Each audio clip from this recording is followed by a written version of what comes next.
अस्सलामुअलैकुम नाज़रीन, आप देख रहे हैं PC वर्ल्ड न्यूज़। फैसलाबाद जमाते इस्लामी के अमीर सेनेटर सिराजुल हक की प्रेस कॉन्फ्रेंस। हमारे सीनियर रिपोर्टर मिर्ज़ा हारून की तफसीलात के मुताबिक उन्होंने मीडिया से गुफ्तगू करते हुए कहा कि साल 2020 पाकिस्तान के अवाम के लिए बहुत भारी साबित हुआ है।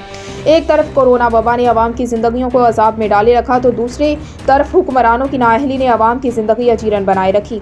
PDM का कोई एजेंडा नहीं, जमाते इस्लामी पाकिस्तान को कुरान और सुन्नत का निज़ाम देना चाहती है। इमरान खान की हुकूमत में सिर्फ चीनी माफिया, आटा mafia, petrol mafia, drug mafia और मशीर माफिया ने तरक्की की। गरीब आदमी महंगाई की चक्की में पिस रहा है।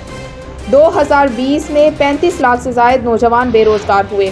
स्टील मिल से 45,000 अफराद को निकाला गया। मौजूदा हुकूमत ने यू टर्न नहीं बल्कि मेगा यू टर्न में रिकॉर्ड कायम किए हैं। पूरा साल असम्बलियों में कानून साजी की बजाय गालम गलोच होती रही।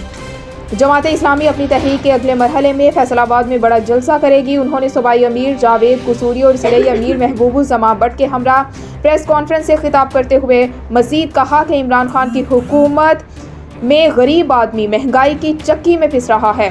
तालीमी बजट में कटौती की गई। जमाते इस्लामी बल्दियाती इंतखाबात में भरपूर तरीके से हिस्सा लेगी। साबिक ज़िले अमीर इंजीनियर असीम रंधावा फैसलाबाद में लॉर्ड मेयर के उम्मीदवार होंगे। गंदम, कपास, चीनी अहम फसलों की पैदावार में कमी हुई।